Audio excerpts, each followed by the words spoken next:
Hi, I'm Jordan Goetz, and I'm the founder of Growler Domestics.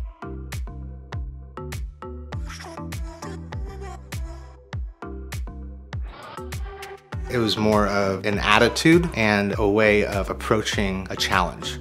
Never telling myself, nah, you can't do that.